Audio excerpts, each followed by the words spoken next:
अथ श्री कनकधारास्तोत्रम्। अंगं हरिः पुलकभूषणमाश्रयन्ति भृङ्गाङ्गनैव मुकुलाभरणं तमालम् अङ्गीकृताखिलविभूतिरपाङ्गलीला माङ्गल्यदास्तु मम मङ्गलदेवतायाः। मुग्धा मुहुर्विदधति वदने मुरारे प्रेमत्रपा प्रणिहितानि गतागतानि मालार्दृशोर्मधुकरीव महोत्पलेया सा मे श्रियं दिशतु सागरसम्भवायः। विश्वामरेन्द्रपदविभ्रमदानदक्ष मानन्दहेतुरधिकं मुरविद्विषोऽपि ईशन्निषीदतु मयि क्षणमेक्षणार्ध मिन्दीवरोदरसहोदरमिन्दिरायाः आमीलिताक्षमधिगम्य मुदा मुकुन्द मानन्दकन्दमनिमेषमनङ्गतन्त्रम् आकेकरस्थितकनीनिकपक्ष्मनेत्रम् भूत्यै भवेन्मम भुजङ्गशयाङ्गनायाः। बाह्यन्तरे मधुजितः श्रितकौस्तुभेया हारावलीव हरनीलमयी विभाति कामप्रदा भगवतोऽपि कटाक्षमाला कल्याणमावहतु मे कमलालयायाः। कालाम्बुदालिललितोरसिकैटभारेर्धाराधरे स्फुरति या तडितङ्गनेव मातुः समस्तजगतां महनीयमूर्तिर्भद्राणि मे दिशतु भार्गवनन्दनायाः।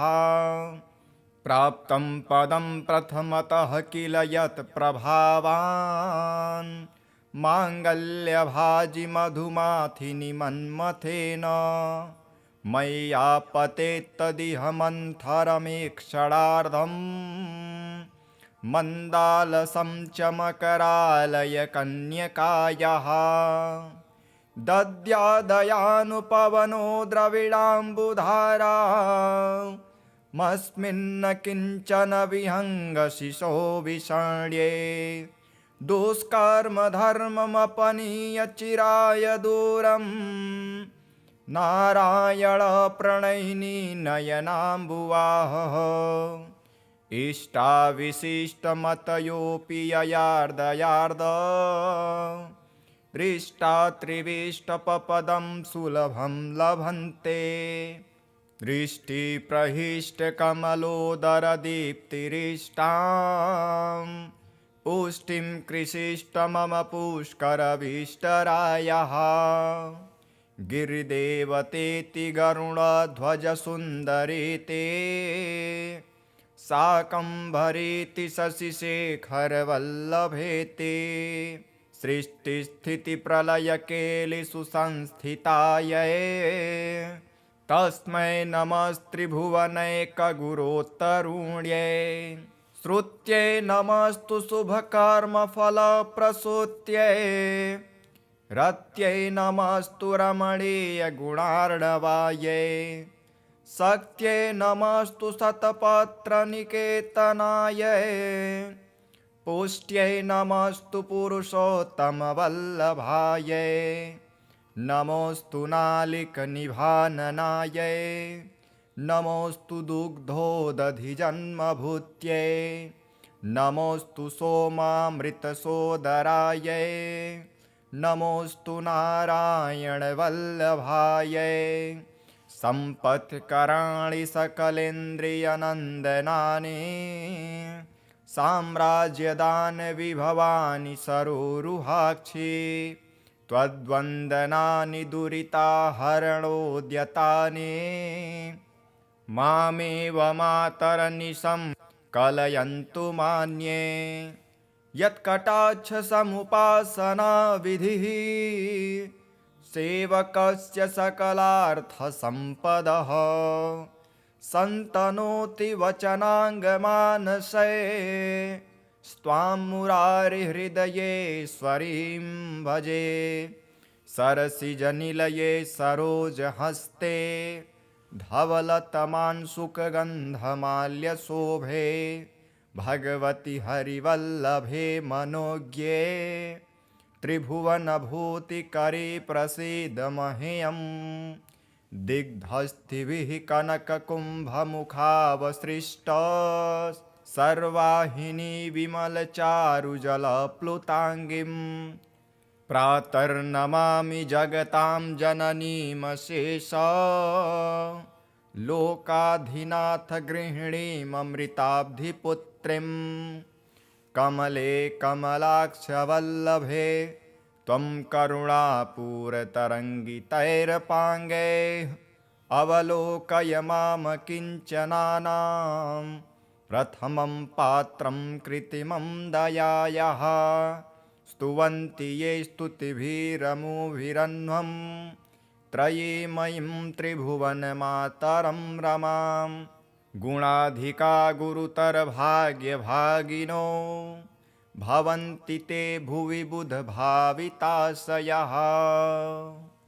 अथ श्री महालक्ष्मीस्तोत्रम्। श्रीगणेशाय नमः। श्रीपराशर उवाच सिंहासनगतः शक्रः सम्प्राप्य त्रिदिवं पुनः देवराज्ये स्थितो देवीं तुष्टावाब्जकरां ततः इन्द्र उवाच नमस्ते सर्वलोकानां जननी मम्जसम्भवां श्रेयमुन्निद्रपद्माक्षीं विष्णुवक्षस्थलस्थितां पद्मालयां पद्मकरां पद्मपत्रनिभेक्षणां वन्दे पद्ममुखीं देवीं पद्मनाभप्रियाम्यहं त्वं सिद्धिस्त्वं स्वधा स्वाहा सुधा त्वं लोकपावनी सन्ध्यारात्रिः प्रभाभूतिर्मेधा श्रद्धा सरस्वती यज्ञविद्या महाविद्या गुह्यविद्या च शोभने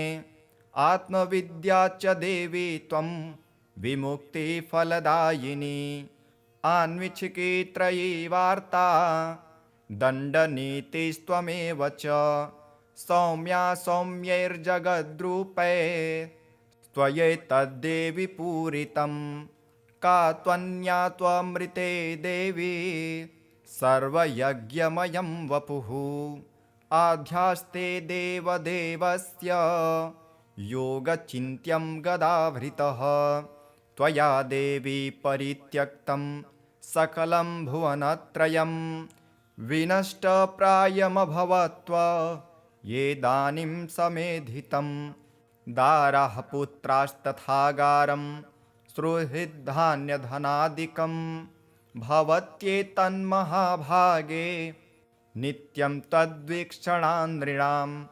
शरीरारोग्यमैश्वर्यमरिपक्षक्षयः सुखं देवी त्वद्दृष्टिदृष्टानां पुरुषाणां न दुर्लभं त्वमम्बा सर्वभूतानां देवदेवो हरिः पिता त्वयैतद्विष्णुना चाम्ब जगद्व्याप्तं चराचरं मनः कोशस्तथा गोष्ठं मा गृहं मा परीक्षदं मा शरीरं कलत्रं च त्यजेथः सर्वपावने मा पुत्रान् मा सुहृद्वर्गा मा पशूनां विभूषणं त्यजेथा मम देवस्य विष्णुर्वक्षस्थलाश्रये सत्त्वेन सत्यशौचाभ्यां तथा शीलादिभिर्गुणैः त्यजन्ते ते नराः सद्यः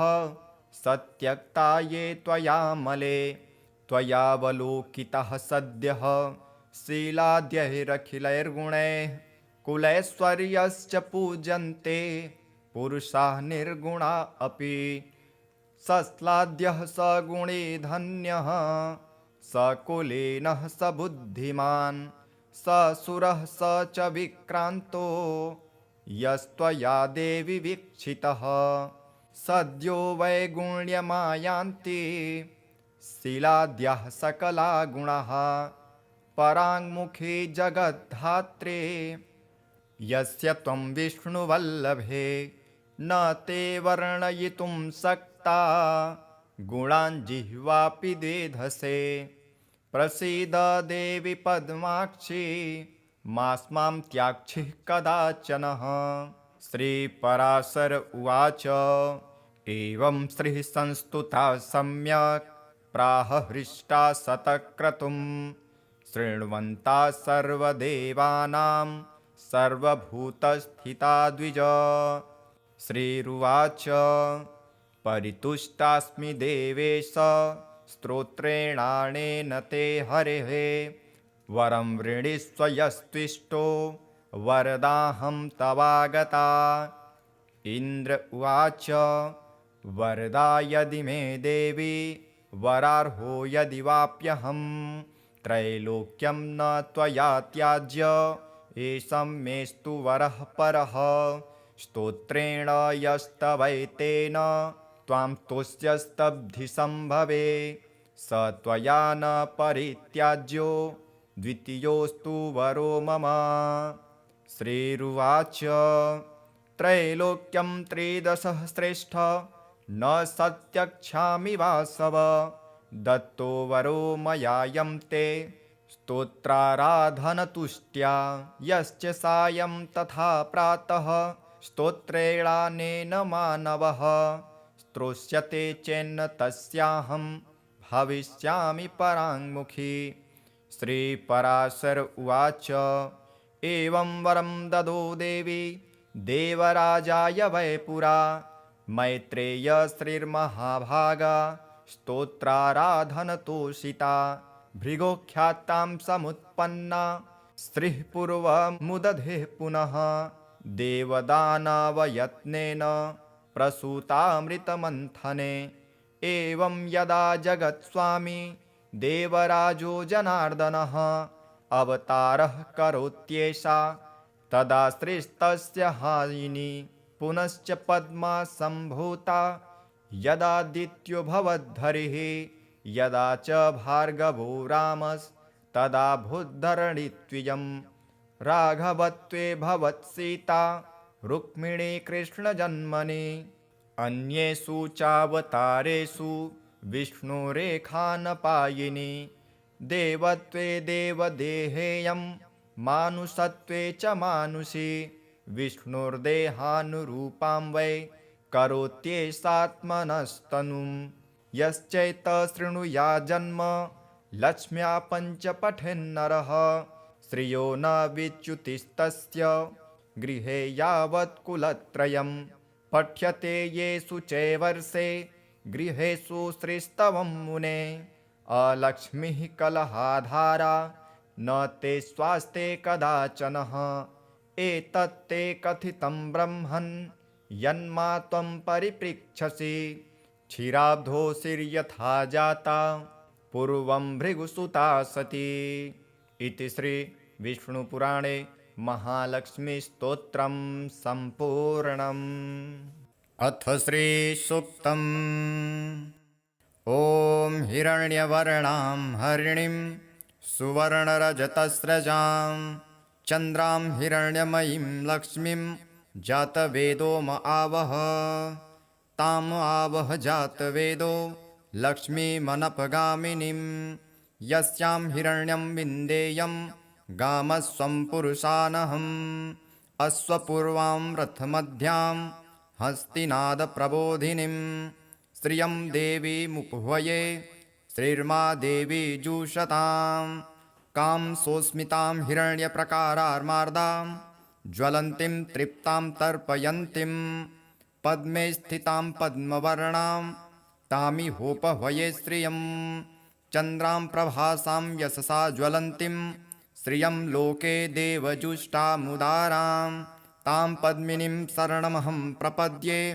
लक्ष्मीर्मे नश्यतां त्वां वृणे आदित्यवर्णे तपसोऽधिजातो वनस्पतिस्तव वृक्षोऽथ बिल्वः तस्य फलानि तपसानुदन्तो मायान्तरायाश्च बाह्या अलक्ष्मीः उपैतु मां देवसखः कीर्तिश्च मणिना सह प्रादुर्भूतेऽस्मु राष्ट्रेऽस्मिन् कीर्तिमृद्धिं ददातु मे क्षुप्तिपाशामलां ज्येष्ठा अलक्ष्मीं नासाम्यहम् अभूति समृद्धिं च सर्वां निर्णुद मे गृहात् गन्धद्वारां दुराधर्षां नित्यपुष्टां करीषिणीम् ईश्वरीं सर्वभूतानां तामिहोपह्वये श्रियं मनसः कामनाकूतिं वाचः सत्यमसीमहि पशूनां रूपमन्नस्य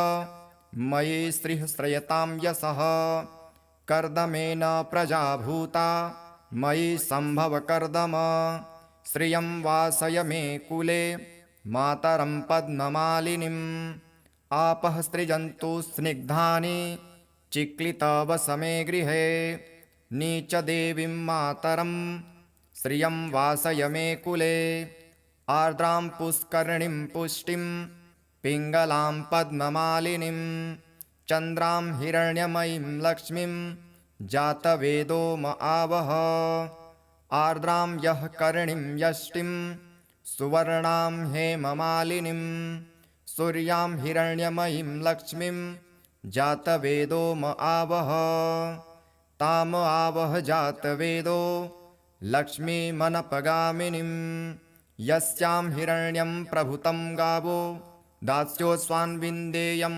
पुरुषानहं यः शुचिप्रयतो भूत्वा जुहुयादाज्यमन्वहं सूक्तं पञ्चदशर्चं च श्रीकामः सततं जपेत् पद्मानने पद्म उरु पद्माक्षी पद्मसम्भवे त्वं मा भजस्व पद्माक्षी येन सौख्यं लभाम्यहम् अश्वदाये गोदाये धनदाये महाधने धनं मे जुषतां देवी सर्वकामाश्च देहि मे पुत्रपौत्रधनं धान्यं हस्त्यस्वादिगवे रथं प्रजानां भवसि माता आयुष्मन्तं करोतु मां धनमग्निर्धनं वायुर्धनं सूर्यो धनं वसुः धनमिन्द्रो बृहस्पतिर्वरुणं धनमश्नुते वैनतेय सोमं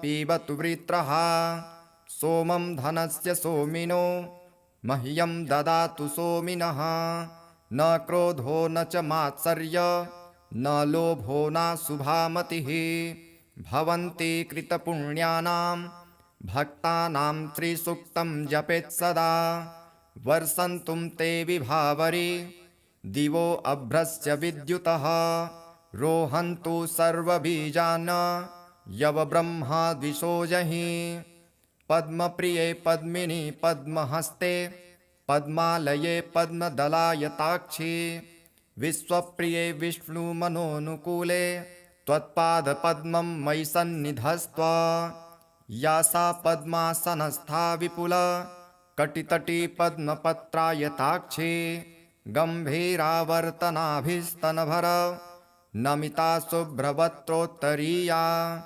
लक्ष्मीर्दिव्ये गजेन्द्रैर्मणिगण खचितैस्नापिता हेमकुम्भे नित्यं सा पद्महस्ता मम वसतु गृहे सर्वमङ्गल्ययुक्ता लक्ष्मीं क्षीरसमुद्रराजतनयां श्रीरङ्गधामेश्वरीं दासीभूतसमस्तदेववनितां लोकैकदीपाङ्कुरां श्रीमन्मन्दकटाक्षलब्धविभव ब्रह्मेन्द्रगङ्गाधरां त्वां त्रैलोक्यकुटुम्बिनीं सरसिजां वन्दे मुकुन्दप्रियां सिद्धलक्ष्मीर्मोक्षलक्ष्मीर्जयलक्ष्मी सरस्वती श्रीलक्ष्मीर्वरलक्ष्मीश्च प्रसन्ना मम सर्वदा वराङ्कुशोपासमभीतिमुद्रां करैर्वहन्तीं कमलासनस्थां बालार्ककोटिं प्रतिभां त्रिनेत्रां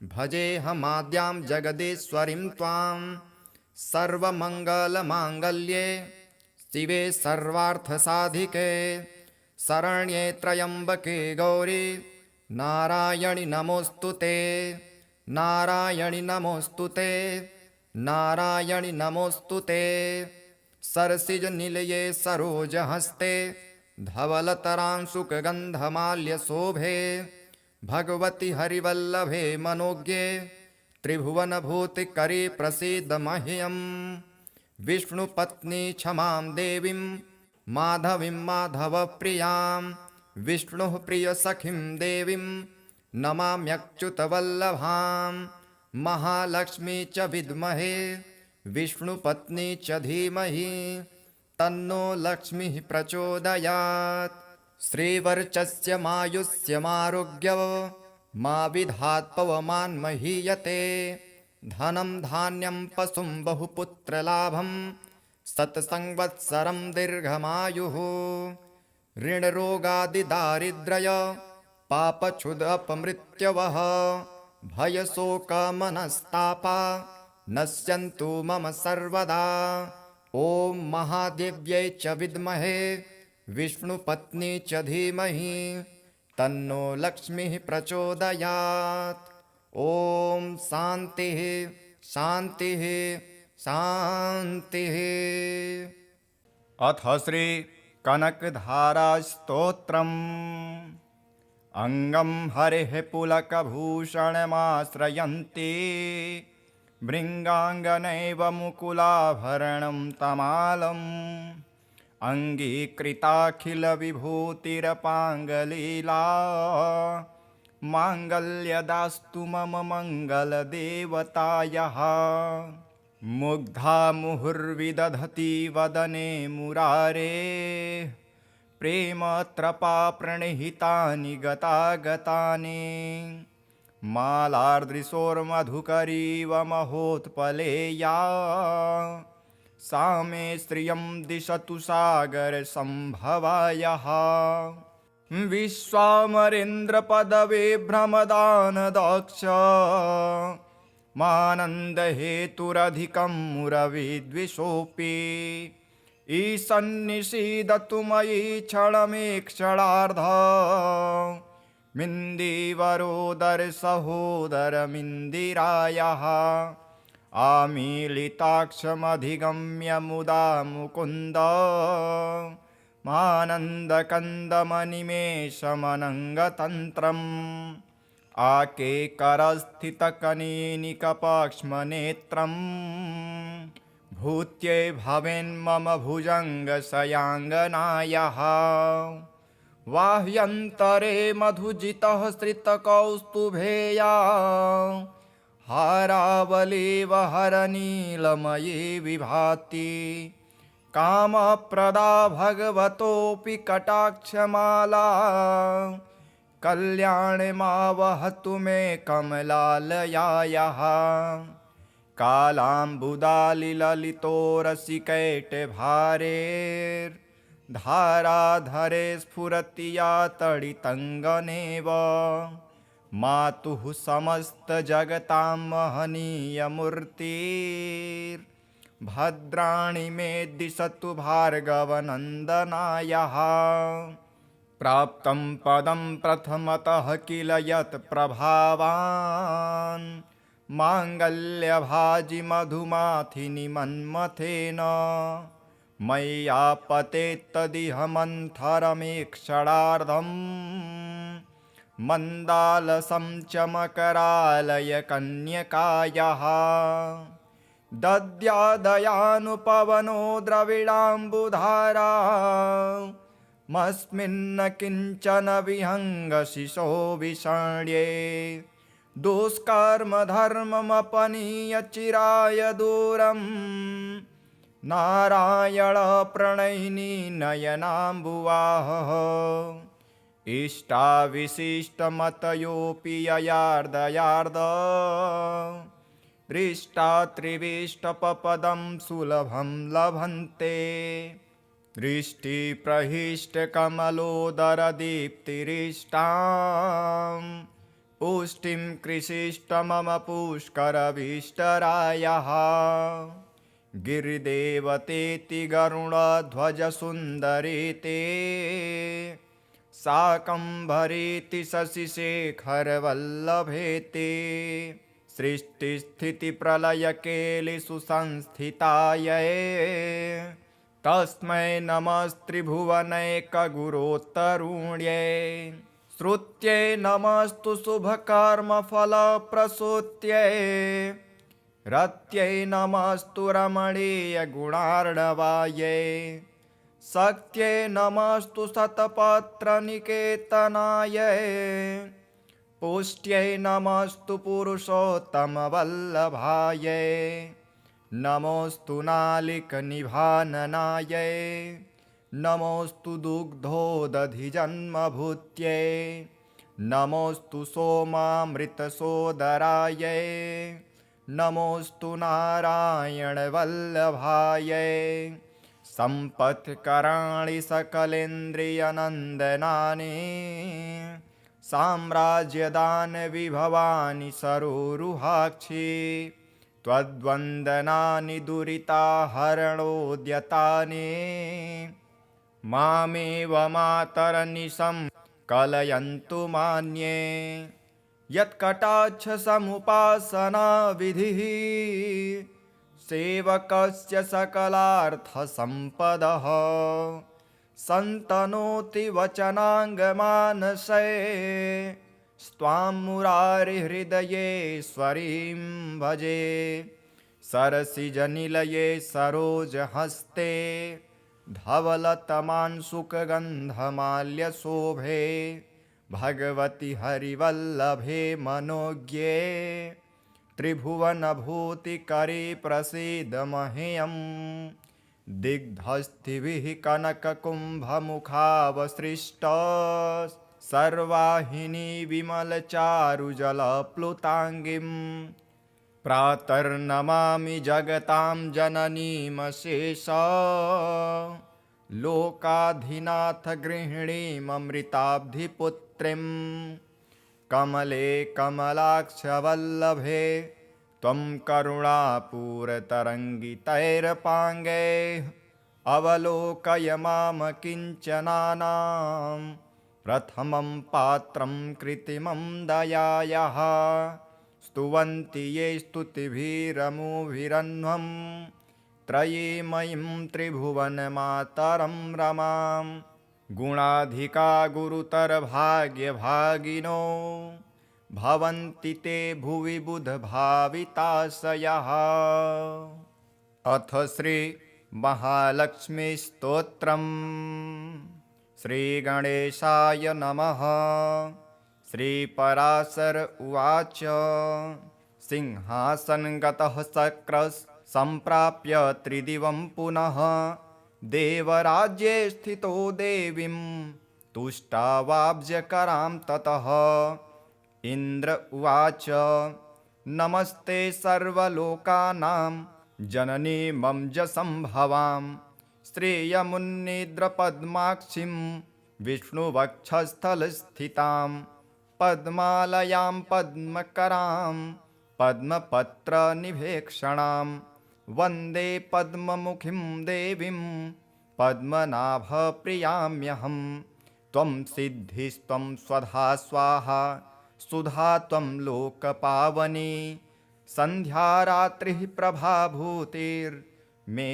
श्रद्धा सरस्वती यज्ञविद्या महाविद्या गुह्यविद्या च शोभने आत्मविद्या च देवी त्वं विमुक्तिफलदायिनी आन्विच्छिकी त्रयी वार्ता दण्डनीतिस्त्वमेव च सौम्या सौम्यैर्जगद्रूपै त्वयैतद्देवि पूरितं का त्वन्या त्वमृते देवी सर्वयज्ञमयं वपुः आध्यास्ते देवदेवस्य योगचिन्त्यं गदाभृतः त्वया देवी परित्यक्तं सकलं भुवनत्रयं विनष्टप्रायमभवत्व येदानीं समेधितं दारः पुत्रास्तथागारं सुहृद्धान्यधनादिकं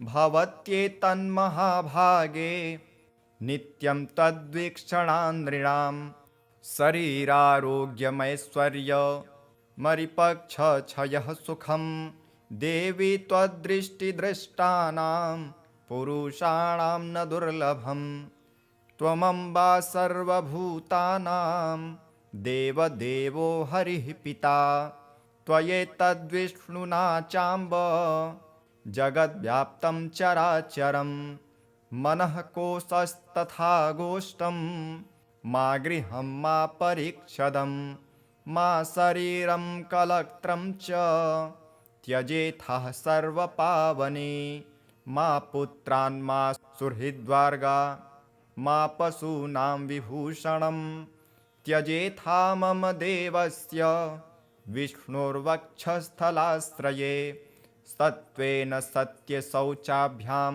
तथा शीलादिभिर्गुणैः त्यजन्ते ते नरा सद्यः सत्यक्ता ये त्वयामले त्वयावलोकितः सद्यः शीलाद्यैरखिलैर्गुणैः कुलैश्वर्यश्च पूजन्ते पुरुषाः निर्गुणा अपि सश्लाघ्यः स गुणे धन्यः स कुलीनः स बुद्धिमान् स सुरः स च विक्रान्तो यस्त्वया देवि वीक्षितः सद्यो वैगुण्यमायान्ति शीलाद्यः सकला गुणाः पराङ्मुखी जगद्धात्रे यस्य त्वं विष्णुवल्लभे न ते वर्णयितुं शक्ता गुणान् जिह्वापि वेधसे प्रसीद देवि पद्माक्षी मास्मां त्याक्षिः कदाचनः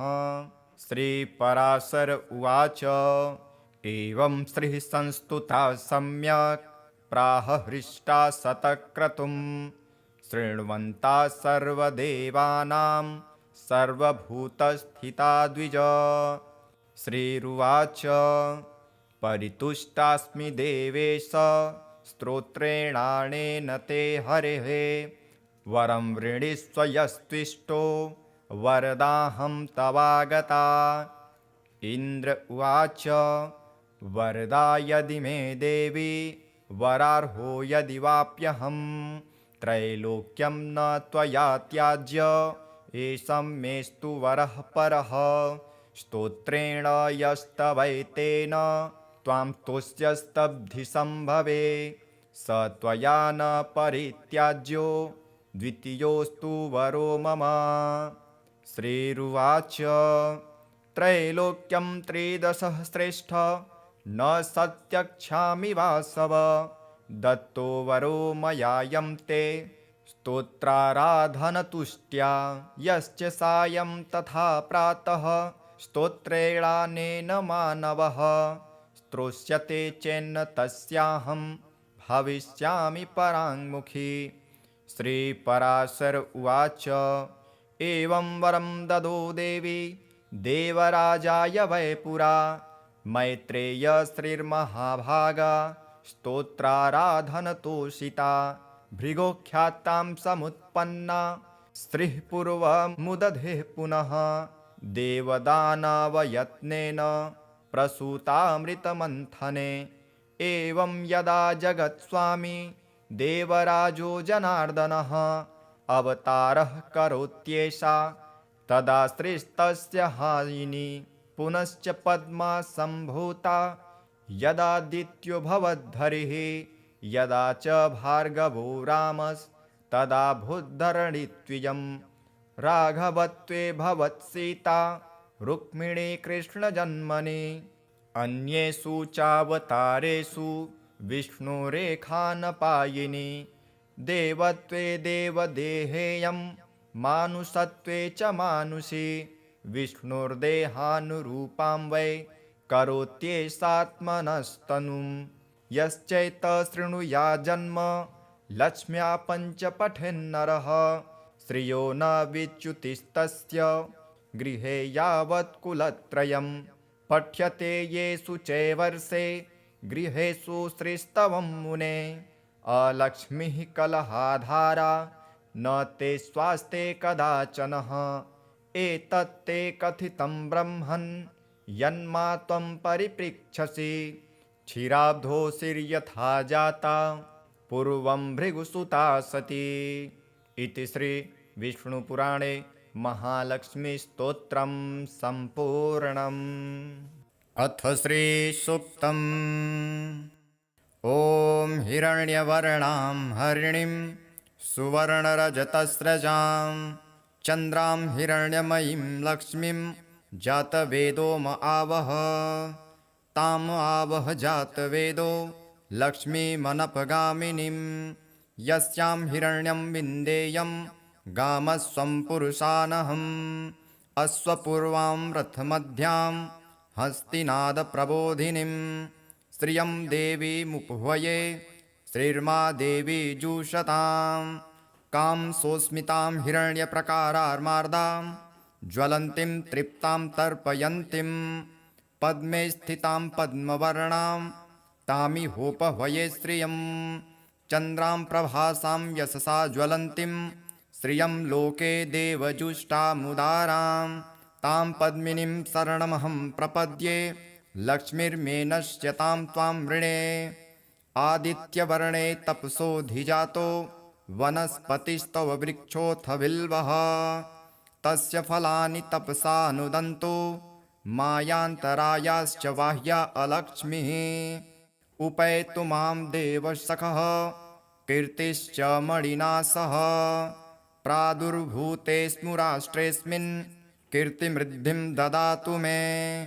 क्षुप्तिपाशामलां ज्येष्ठा अलक्ष्मीं नाशाम्यहम् अभूतिसमृद्धिं च सर्वां निर्णुद मे गृहात्। गन्धद्वारां दुराधर्षां नित्यपुष्टां करीषिणीम् ईश्वरीं सर्वभूतानां तामिहोपह्वये श्रियं। मनसः कामनाकूतिं वाचः सत्यमसीमहि पशूनां रूपमन्नस्य मयि श्रीः श्रयतां यशः। कर्दमेन प्रजा भूता मयि सम्भव कर्दम श्रियं वासय मे कुले मातरं पद्ममालिनीम्। आपः सृजन्तु स्निग्धानि चिक्लितवस मे गृहे नीचदेवीं मातरं श्रियं वासय मे कुले। आर्द्रां पुष्करिणीं पुष्टिं पिङ्गलां पद्ममालिनीं चन्द्रां हिरण्यमयीं लक्ष्मीं जातवेदो म आवह। आर्द्रां यः करिणीं यष्टिं सुवर्णां हेममालिनीं सूर्यां हिरण्यमयीं लक्ष्मीं जातवेदो म आवह।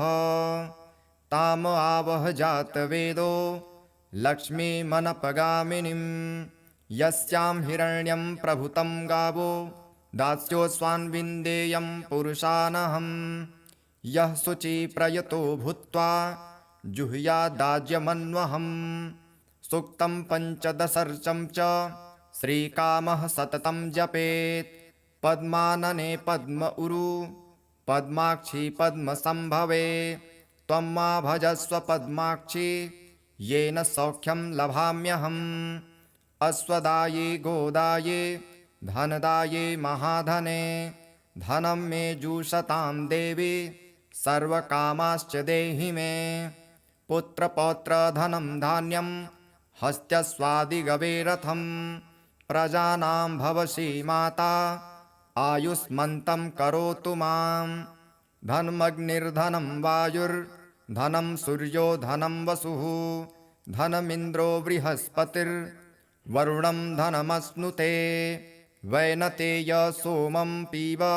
सोमं पीबतु वृत्रः सोमं धनस्य सोमिनो मह्यं ददातु सोमिनः। न क्रोधो न च मात्सर्य न लोभो न शुभामतिः भवन्ति कृतपुण्यानां भक्तानां त्रिसूक्तं जपेत् सदा। वर्षन्तुं ते विभावरी दिवो अभ्रस्य विद्युतः रोहन्तु सर्वबीजान् यव ब्रह्मा द्विषोजहि।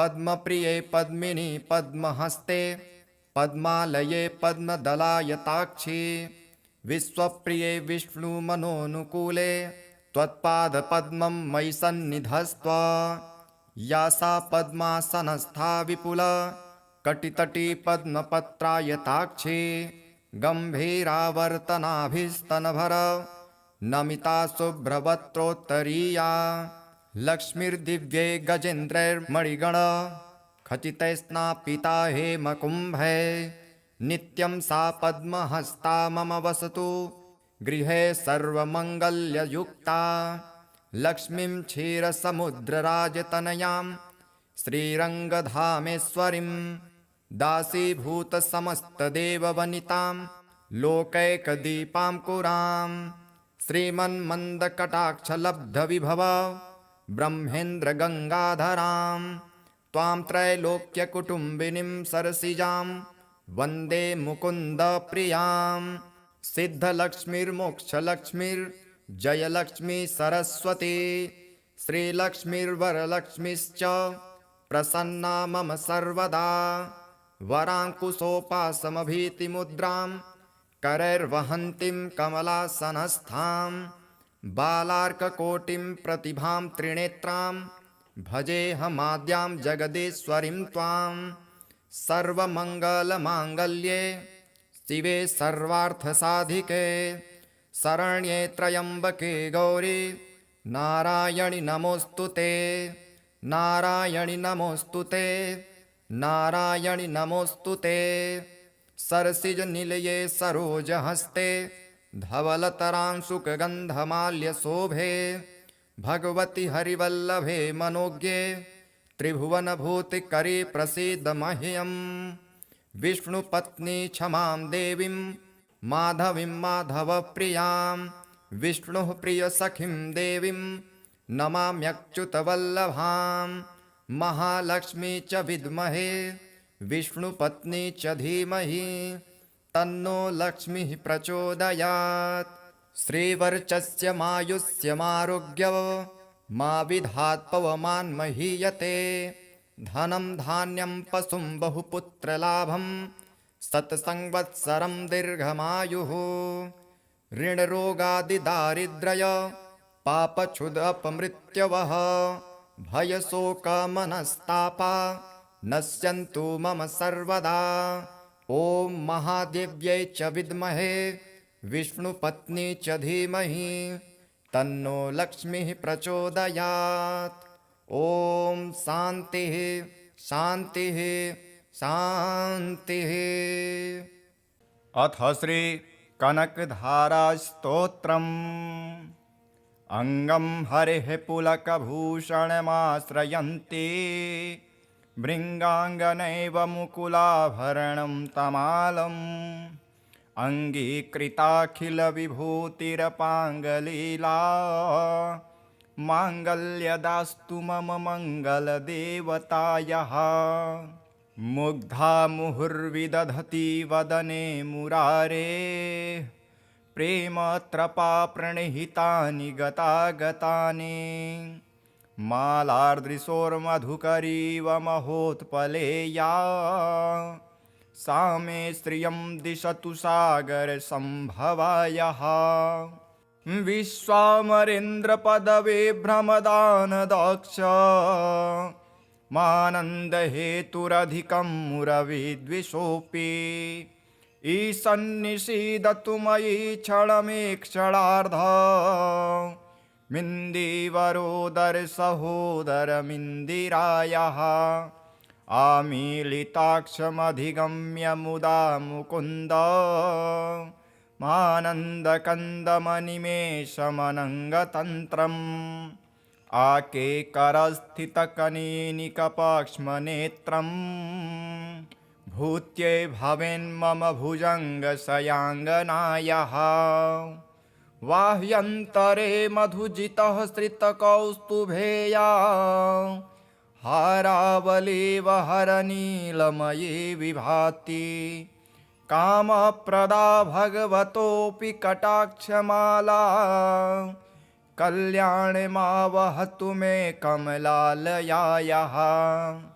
कालाम्बुदालिललितोरसिकैटभारेर्धाराधरे स्फुरति या तडितङ्गनेव मातुः समस्तजगतां महनीयमूर्तिर्भद्राणि मे दिशतु भार्गवनन्दनायाः प्राप्तं पदं प्रथमतः किल यत् प्रभावान् माङ्गल्यभाजि मधुमाथिनि मन्मथेन मय्यापतेत्तदिह मन्थरमेक्षणार्धम् मन्दालसं च मकरालय कन्यकायाः दद्यादयानुपवनो द्रविडाम्बुधारा मस्मिन्न किञ्चन विहङ्गशिशो विषण्ये दुष्कर्मधर्ममपनीय चिराय दूरम्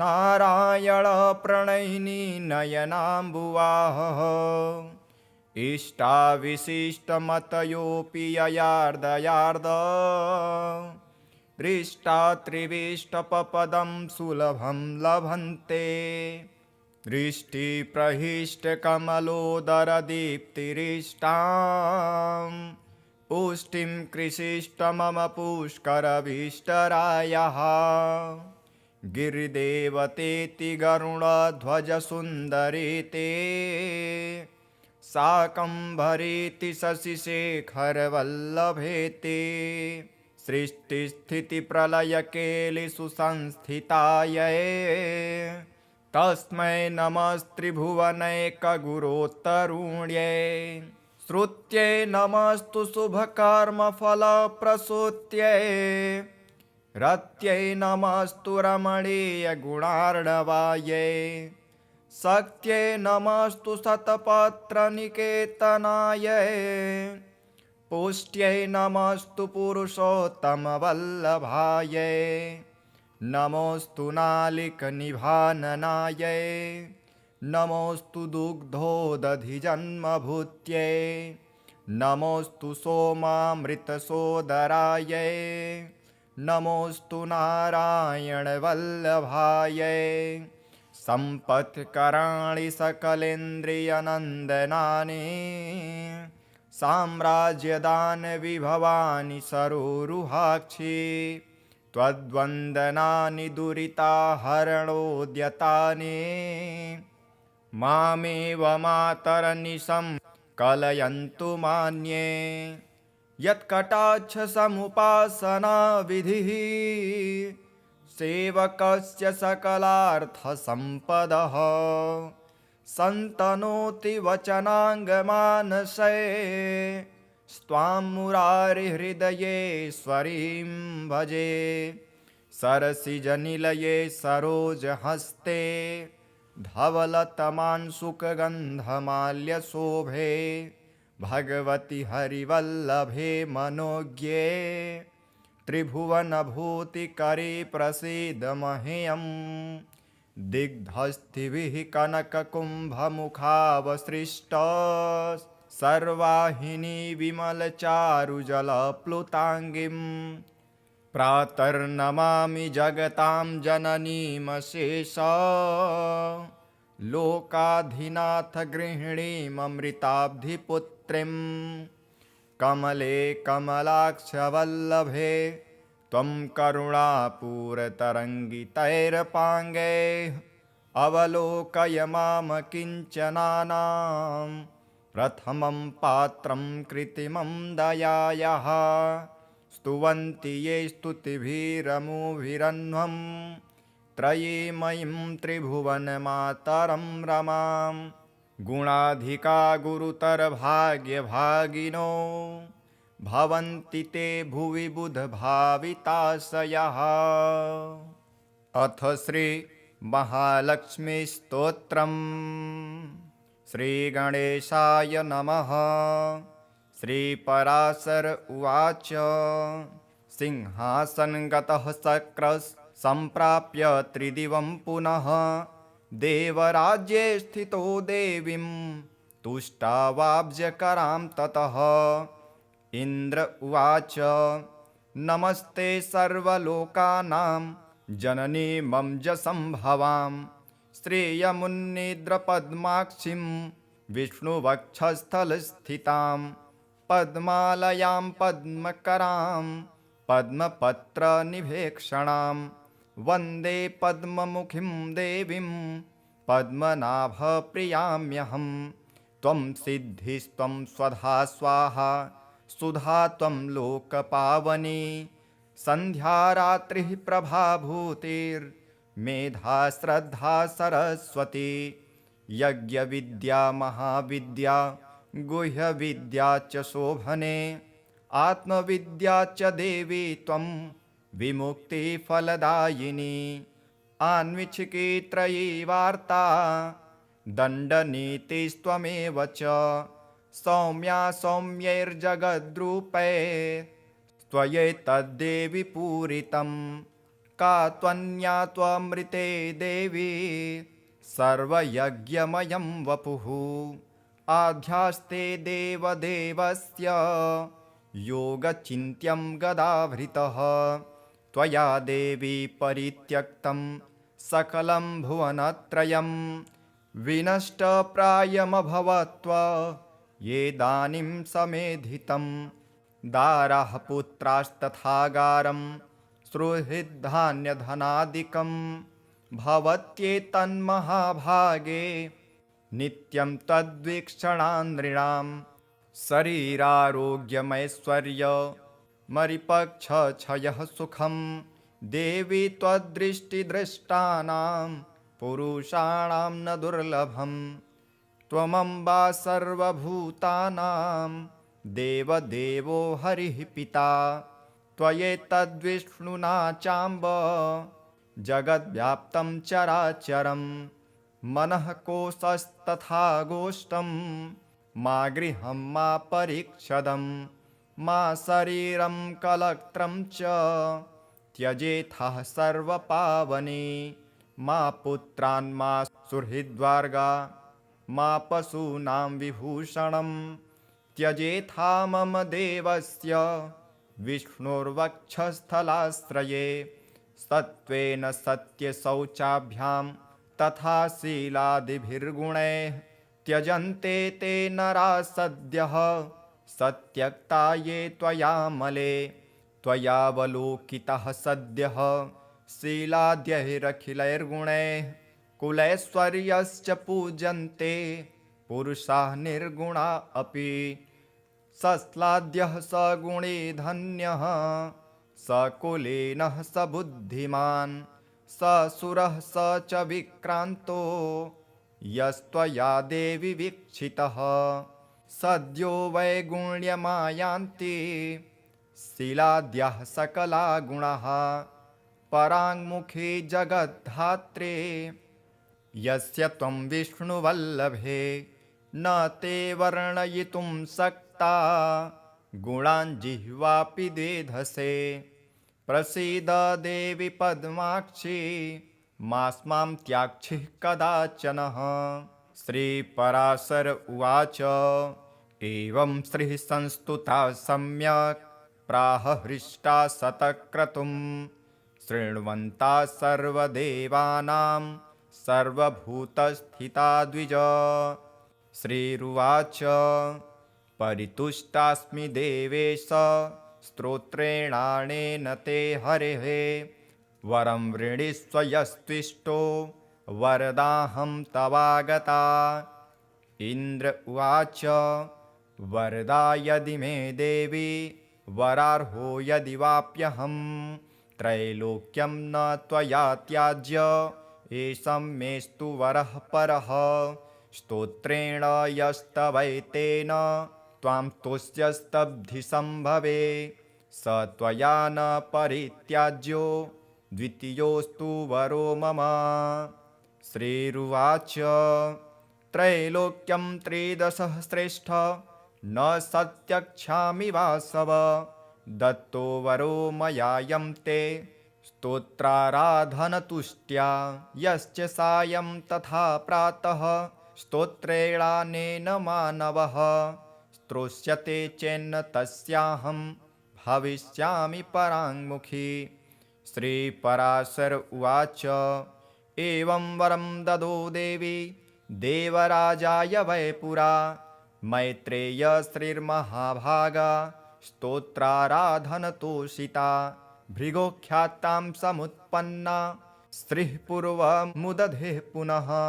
देवदानवयत्नेन प्रसूतामृतमन्थने। एवं यदा जगत्स्वामी देवराजो जनार्दनः अवतारः करोत्येषा तदा श्रीस्तस्य हायिनी। पुनश्च पद्मा सम्भूता यदादित्यो भवद्धरिः। यदा च भार्गवो रामस्तदा भूद्धरणित्वियं। राघवत्वे भवत्सीता रुक्मिणी कृष्णजन्मनि। अन्येषु चावतारेषु विष्णुरेखानपायिनी। देवत्वे देवदेहेयं मानुषत्वे च मानुषी। विष्णुर्देहानुरूपां वै करोत्येषात्मनस्तनुं। यश्चैतशृणुया जन्म लक्ष्म्या पञ्च पठेन्नरः। श्रियो न विच्युतिस्तस्य गृहे यावत् कुलत्रयम्। पठ्यते येषु चैवर्षे गृहेषु श्रीस्तवं मुने। अलक्ष्मीः कलहाधारा न ते स्वास्ते कदाचनः। एतत्ते कथितं ब्रह्मन् यन्मा त्वं परिपृच्छसि। क्षीराब्धोऽसिर्यथा जाता पूर्वं भृगुसुता सती। इति श्री विष्णुपुराणे महालक्ष्मीस्तोत्रं सम्पूर्णम्। अथ श्रीसूक्तम्। ॐ हिरण्यवर्णां हरिणीं सुवर्णरजतस्रजां चन्द्रां हिरण्यमयीं लक्ष्मीं जातवेदो म आवह। ताम् आवह जातवेदो लक्ष्मीमनपगामिनीं। यस्यां हिरण्यं विन्देयं गामस्वं पुरुषानहम्। अश्वपूर्वां रथमध्यां हस्तिनादप्रबोधिनीं। श्रियं देवीमुपह्वये श्रीर्मा देवी जुषतां। कां सोऽस्मितां हिरण्यप्रकारार्मार्दां ज्वलन्तीं तृप्तां तर्पयन्तीं। पद्मे स्थितां पद्मवर्णां तामिहोपह्वये श्रियं। चन्द्रां प्रभासां यशसा ज्वलन्तीं श्रियं लोके देवजुष्टामुदारां। तां पद्मिनीं शरणमहं प्रपद्ये लक्ष्मीर्मेनश्यतां त्वां वृणे। आदित्यवर्णे तपसोऽधिजातो वनस्पतिस्तव वृक्षोऽथ बिल्वः। तस्य फलानि तपसानुदन्तो मायान्तरायाश्च बाह्या अलक्ष्मीः। उपैतु मां देवसखः कीर्तिश्च मणिना सह। प्रादुर्भूतेऽस्मु राष्ट्रेऽस्मिन् कीर्तिमृद्धिं ददातु मे। क्षुप्तिपाशामलां ज्येष्ठा अलक्ष्मीं नाशाम्यहम्। अभूतिसमृद्धिं च सर्वां निर्णुद मे गृहात्। गन्धद्वारां दुराधर्षां नित्यपुष्टां करीषिणीम्। ईश्वरीं सर्वभूतानां तामिहोपह्वये श्रियं। मनसः कामनाकूतिं वाचः सत्यमसीमहि। पशूनां रूपमन्नस्य मयि श्रीः श्रयतां यशः। कर्दमेन प्रजा भूता मयि सम्भव कर्दम। श्रियं वासय मे कुले मातरं पद्ममालिनीम्। आपः सृजन्तु स्निग्धानि चिक्लितवसमे गृहे। नीचदेवीं मातरं श्रियं वासय मे कुले। आर्द्रां पुष्करिणीं पुष्टिं पिङ्गलां पद्ममालिनीं। चन्द्रां हिरण्यमयीं लक्ष्मीं जातवेदो म आवह। आर्द्रां यः करिणीं यष्टिं सुवर्णां हेममालिनीं। सूर्यां हिरण्यमयीं लक्ष्मीं जातवेदो म आवह। ताम आवह जातवेदो लक्ष्मीमनपगामिनीं। यस्यां हिरण्यं प्रभुतं गावो दास्योऽस्वान् पुरुषानहम्। यः शुचिप्रयतो भूत्वा जुह्यादाज्यमन्वहम् सूक्तं पञ्चदशर्चं च श्रीकामः सततं जपेत् पद्मानने पद्म उरु पद्माक्षी पद्मसंभवे त्वं मा भजस्व पद्माक्षी येन सौख्यं लभाम्यहम् अश्वदाये गोदाये धनदाये महाधने धनं मे जुषतां देवी सर्वकामाश्च देहि मे पुत्रपौत्रधनं धान्यं हस्त्यस्वादिगवे रथं प्रजानां भवसि माता आयुष्मन्तं करोतु मां धनमग्निर्धनं वायुर्धनं सूर्यो धनं वसुः धनमिन्द्रो बृहस्पतिर्वरुणं धनमश्नुते वैनतेय सोमं पीबतु वृत्रः सोमं धनस्य सोमिनो मह्यं ददातु सोमिनः न क्रोधो न च मात्सर्य न लोभो न शुभामतिः भवन्ति कृतपुण्यानां भक्तानां श्रीसूक्तं जपेत् सदा वर्षन्तुं ते विभावरी दिवो अभ्रस्य विद्युतः रोहन्तु सर्वबीजान् यवब्रह्मा द्विषोजहि पद्मप्रिये पद्मिनी पद्महस्ते पद्मालये पद्मदलायताक्षी विश्वप्रिये विष्णुमनोनुकूले त्वत्पादपद्मं मयि सन्निधस्त्व या सा पद्मासनस्था विपुल कटितटी पद्मपत्रायताक्षी गम्भीरावर्तनाभिस्तनभर नमिता शुभ्रवक्त्रोत्तरीया लक्ष्मीर्दिव्ये गजेन्द्रैर्मणिगण खचितैस्नापिता हेमकुम्भे नित्यं सा पद्महस्ता मम वसतु गृहे सर्वमङ्गल्ययुक्ता लक्ष्मीं क्षीरसमुद्रराजतनयां श्रीरङ्गधामेश्वरीं दासीभूतसमस्तदेववनितां लोकैकदीपां कुरां श्रीमन्मन्दकटाक्षलब्धविभव ब्रह्मेन्द्रगङ्गाधरां त्वां त्रैलोक्यकुटुम्बिनीं सरसिजां वन्दे मुकुन्दप्रियां सिद्धलक्ष्मीर्मोक्षलक्ष्मीर्जयलक्ष्मी सरस्वती श्रीलक्ष्मीर्वरलक्ष्मीश्च प्रसन्ना मम सर्वदा वराङ्कुशोपासमभीतिमुद्रां करैर्वहन्तीं कमलासनस्थां बालार्ककोटिं प्रतिभां त्रिनेत्रां भजेऽहमाद्यां जगदीश्वरीं त्वां सर्वमङ्गलमाङ्गल्ये शिवे सर्वार्थसाधिके शरण्ये त्र्यम्बके गौरी नारायणि नमोऽस्तुते नारायणि नमोऽस्तुते नारायणि नमोऽस्तुते सरसिजनिलये सरोजहस्ते धवलतरांशुकगन्धमाल्यशोभे भगवति हरिवल्लभे मनोज्ञे त्रिभुवनभूतिकरे प्रसीद मह्यं विष्णुपत्नी क्षमां देवीं माधवीं माधवप्रियां विष्णुः प्रियसखीं देवीं नमाम्यच्युतवल्लभां महालक्ष्मी च विद्महे विष्णुपत्नी च धीमहि तन्नो लक्ष्मीः प्रचोदयात् श्रीवर्चस्यमायुष्यमारोग्य मा विधात् पवमान्महीयते